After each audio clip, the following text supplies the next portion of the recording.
Hey, God bless you. Devin ONeal here, doing this video to talk to you about the Kingdom Project. This has come about as a result of over 20 years in the inner city, traveling across the nation for about 6 years, where we did three One Blood revivals, a 2-year tent revival tour called the Trail of Joy Tour, and then a 1-year campaign around the entire nation called the One Blood USA campaign, where we went to 11 states, 17 Indian reservations, doing the things that the Lord told us to do to bind the strong man in America.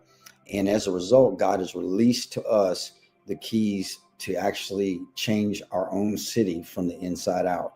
God told us when we left in 2024, I asked him, I said, Lord, what about my state? And he said, as you go and minister to these other states and other nations, you'll reap in your own state and your own nation. And so it's birthed the Kingdom Project. God began to speak to us about this in 2024 in November 1st through the 7th, where we did a 7-day, 24-hour worship and prayer meeting. We brought people from all over the nation to be a part of that. And God began to speak to us about the Kingdom Project, where we are using the tools that God gave us as we traveled across the nation. The Kingdom Project is modeled after a project that actually stopped murders for 8 years and decreased the crime by 50% in Lafayette, Louisiana. The goal is to have 3 churches unified in each neighborhood or high crime areas in Baton Rouge, Louisiana. There are 4 pillars to this project: 24/7 prayer, modeled after the Moravians; neighborhood Christian schools that are also modeled after Moravian schools that teach a biblical worldview and teach people how to follow the Spirit of God and to hear his voice; community development resources that give us the opportunity to get in close proximity to people, where we deploy disciple-making movements. Like I said, this stopped murders for 8 years and reduced the crime by 50%. We are actually adding 4 different things that are going to cause it to be more effective. This is a book that was written by the people that were part of that project in Lafayette, Louisiana. It was called The Bridge Project. Their goal was to stop generational poverty. I recommend this book. It has some very good keys and some experience that they learned while they were doing, and we're taking some of those things that we've learned from them and deploying it in our city. One of the keys they said in that book was that the church, the government, and businesses must unify to see transformation.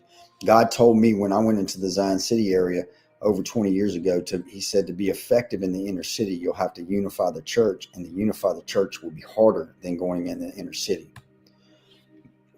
By uniting around our shared concerns, we will see transformation. The spiritual transformation of the heart is what the church system can offer.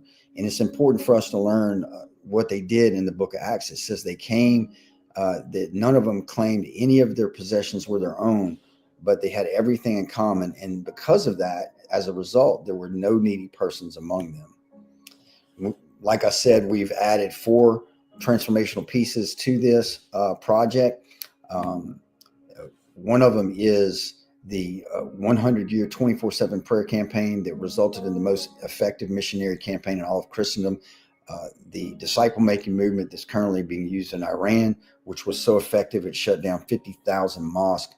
And then the Moravian school model, which was done with the Cherokees, and it teaches children how to hear God and then follow him. Well, during my time in the inner city, because I was reaching out to kids, it gave me access to different people in the neighborhood. But one specific person was Joe Cash. He was actually a drug dealer. And one day the Lord met him. I ended up getting him married, get him a marriage license, got his rings, gave him a job, taught him a work ethic, began to teach him the principles of God. And his life got transformed. He was known as Joe Cass, the drug dealer, and now he's known as Joe Life. So I'm going to click over here to his testimony. No dad. Started staying with my mother when I was like 14. My grandparents raised me. I was always taught to sell drugs, pack guns, Miss Michelle used to always come to my house, pick up our kids all the time. I was in the middle of selling drugs. I guess all the praying that they was doing for me, God just moved and did everything he did. I experienced death like almost 2, 3 times back to back, less than like a 6 month period. And I walked in the house one day and the letters on the Bible was glowing, a radiant gold. So I picked it up, and the first words that I remember reading are, "Say your iniquities have separated you from your God." And when I read that, that cut my heart. That really cut my heart. I've tried numerous times to read the word, never understood it. But that particular day, I knew what God was talking about. He said, "Wash yourself. You have become red as crimson, but you shall become white as wool." Those words cut my heart. I separated myself from the people that I was hanging around. Everything that I was experiencing was happening simultaneously, like all at one time. Miss Michelle came. I asked about Devin. Devin, open heart, open arms.